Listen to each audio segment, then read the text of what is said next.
Former President Trump is making a push to garner voters from the black community in November. His margins with the black vote are increasing much higher this year, coming in at 23% from black voters nationally. Trump only won 8% of them in 2020. Now he's taking his message to the battleground states of Michigan.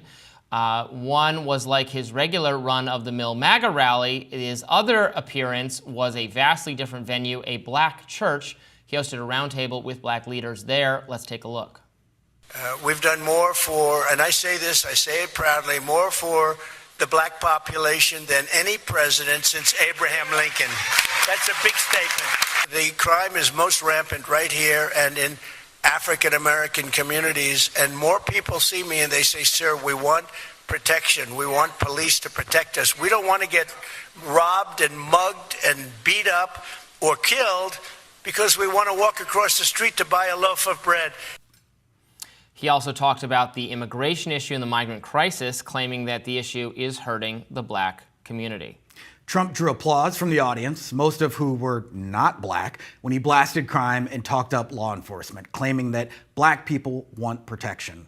Former Trump White House Press Secretary Kellyanne Conway appeared on Fox News on the same day, grossly inflating the number of people in attendance at Trump's church event in Detroit. Let's watch.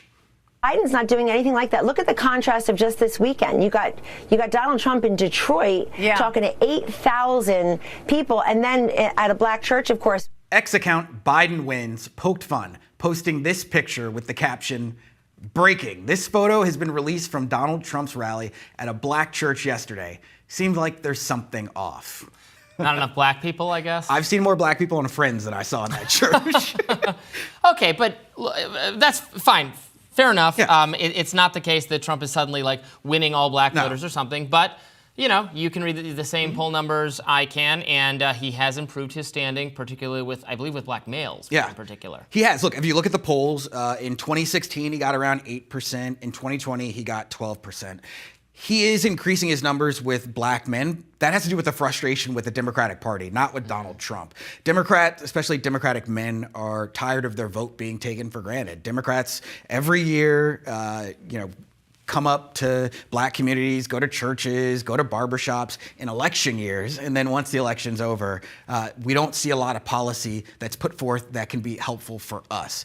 I think this administration, this Biden administration, has been a little different. We look at some of the legislation that's been passed. There's been more protections on ACA, which helps the maternal rate go down for African Americans. There's been protections around diabetes and capping of insulin. But overall, I think the African American community is very disenfranchised with Democrats, and there's a lot of work that's going to have to be done. Do you think the pitch on immigration and crime speak to the African American community? The thrust of that being that, and I know it's the case when after summer of George Floyd, protests everywhere, then you actually survey, big racial reckoning taking place in national conversation, but then you actually survey people, in the communities where, the store was just burned down by crazy activists and Antifa or whatever, and they're like, actually, we would like the police to, patrol more crime in our area, not less, more. Listen, black people don't hate police. We hate bad cops. Yeah. And as a Washingtonian, I'm from this city. We've got a real crime problem right now. Oh, it's horrible. It's really bad. And it reminds me of the 90s where you really were afraid to go out. You weren't sure where you could go. And I think in DC, the bigger problem has been that crime isn't just stuck to bad neighborhoods. It's now crossed over everywhere. And now it's... Yeah, now I have to deal with it. That's really where the issue we're seeing in a lot of these cities. If only could it be kept to the low income. I mean, I'm being facetious because obviously the idea that policymakers treat crime as not an actual problem because it's confined to the people who are politically irrelevant is a moral scandal, but it is the case. It is, and it's why actually I think we really need to push more African Americans to be voting.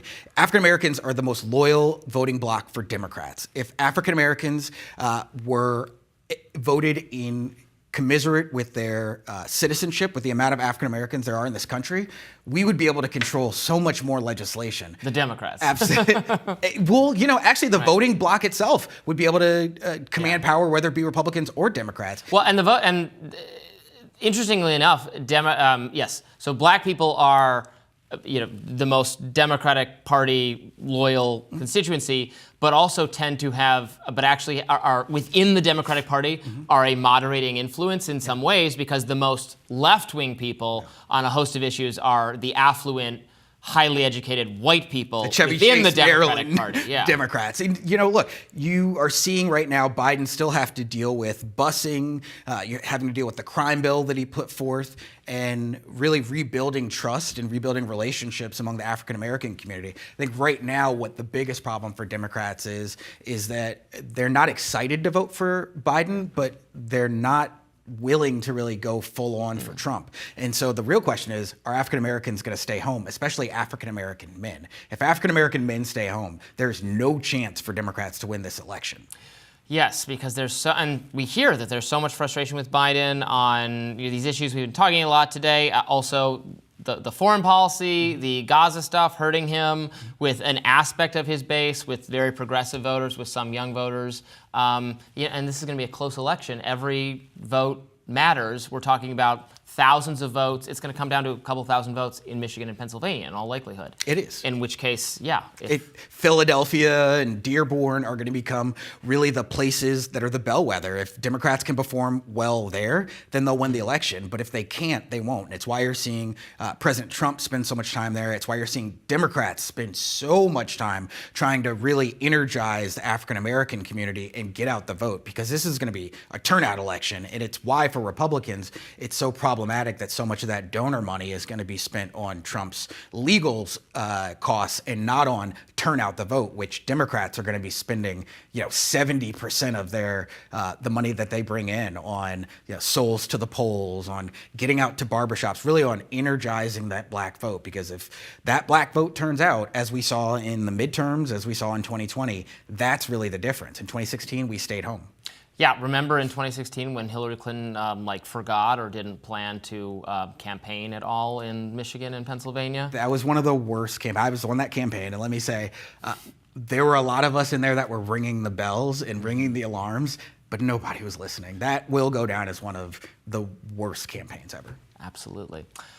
That does it for us today on Rising. Thank you so much for tuning in. Tomorrow we will be back. Please be sure to like, share, and subscribe so you never miss any of our content. And for those of you who like to listen while on the go, we are now available anywhere you listen to podcasts. We have been for a long time, because I've been reading that spiel for very nearly 3 years.